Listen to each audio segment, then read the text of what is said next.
Brett Pontecorvo here at mainstagetoableton.com, and today we're going to talk about the difference between save and collect all and save.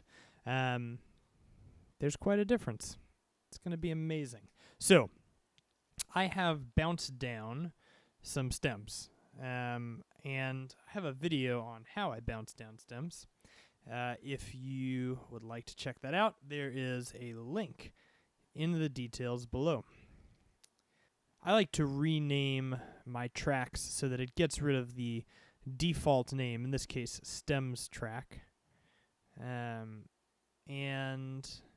we're going to replace with nothing. Rename. That is fine because it's just one thing.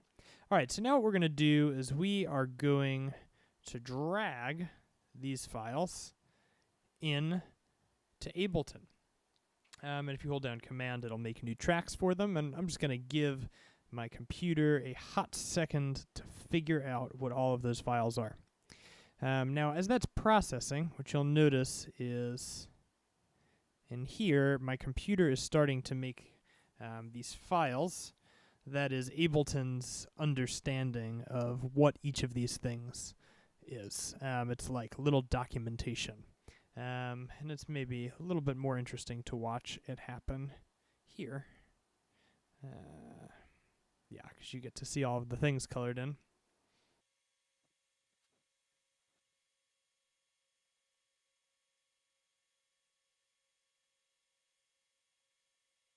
All right, cool. So Ableton has figured out all of these files, and they've made these ASD files, just basically a breakdown of kind of what is happening in the song. So the difference between save and collect all and save. I'm going to choose save live set as, and I'm going to go into the place where I keep all of my Ableton live sets, and I'm going to name this stems test. So what I've just done is I've saved this file. Now, because I did not collect all and save, you will notice stems test that there are only two things in here. Project info, which tells Ableton where things are, and tempo and references all of your ASD files. It's like, yeah, everything about your project and the actual project itself. But you'll notice none of the audio that I have brought in lives in this folder. Actually, it's being referenced to the folder on my desktop, which could potentially be fine. However, now imagine you're working from an external drive that you didn't take with you to gig, or perhaps your computer needs a little bit of help processing. So a way to speed up your live set, make things run a little bit more fluently, is to choose collect all and save. Specify which media files are to be copied into the project. Yes, files from elsewhere, meaning literally every other stem. Files from other projects, if you imported anything. Files from your user library. Yes, absolutely yes. You want to bring everything in so that it is living in one file. It's going to make your set run much cleaner.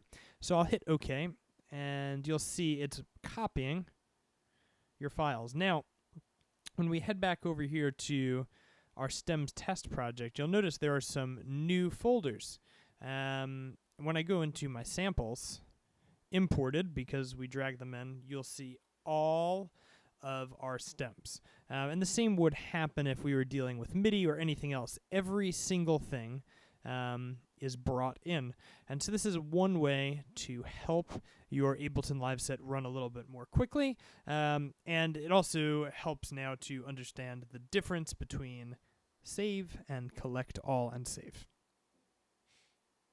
Thank you guys so much for watching. If you're new to Ableton, and especially if you're switching from MainStage, head over to my website at mainstagetoableton.com/go to get your free copy of the Fast Track patch list guide today, which will have you up and running with a MainStage style patch list in Ableton Live. And to stay up to date with all of our latest blog posts, be sure you subscribe to our YouTube channel here.